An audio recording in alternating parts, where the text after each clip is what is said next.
સુરતમાં હત્યા પ્રયાસ અને હત્યાના ગુનામાં રોજે રોજે વધારો થઈ રહ્યો છે તેમ લાગી રહ્યું છે ત્યારે ફરી સુરતના છેવાડા કહેવાતા ડિંડોલી વિસ્તારમાં હત્યાના ઘટના બનતા ચકચાર મચી ગઈ છે।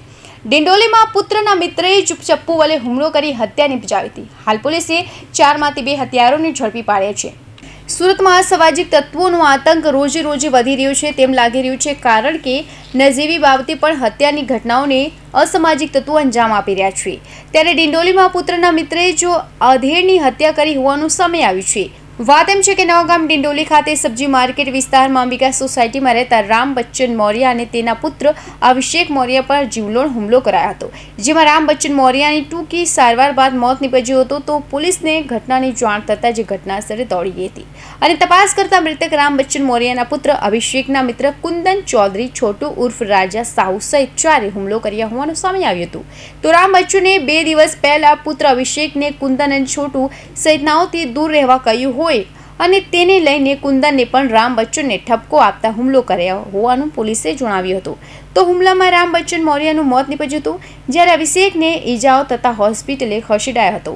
હાલ પોલીસે 4માંથી 2 હત્યારો કુંદન ચૌધરી અને છોટુ ઉર્ફ રાજા સાહુની ધરપકડ કરી છે, જ્યારે ભાગી છૂટેલા 2ને ઝડપી પાડવા પોલીસે ચક્રો ગતિમાન કર્યા છે। સુરત શહેરના ડિંડોલી પોલીસ સ્ટેશન વિસ્તારમાં ત્રિપાઠી હોસ્પિટલની સામે અંબિકા સોસાયટી છે, ત્યાં આજે મોડી સાંજના સમયે એક ઘટના બની હતી, જેમાં મારેમારીની બનાવમાં એક વ્યક્તિનું મૃત્યુ થયું છે। જે બાબતને લઈ પોલીસે મર્ડરનો ગુનો દાખલ કરવાની અત્યારે તજવીજ ચાલુ છે। આ ઉપરાંત આ કેસમાં જે આરોપી છે એ 4 આરોપી પૈકી એક કુંદન સુનિલ સાહુ કુંદન સુનિલ ચૌધરી અને છોટુ ઉર્ફે રાજા સાહુ, આ 2ને ડિટેન કર્યા છે અને વધુ પૂછપરછ ચાલુ છે અત્યારે, અને પૂરતા પુરાવા મળી જવાથી બંનેની ધરપકડ કરવામાં આવશે।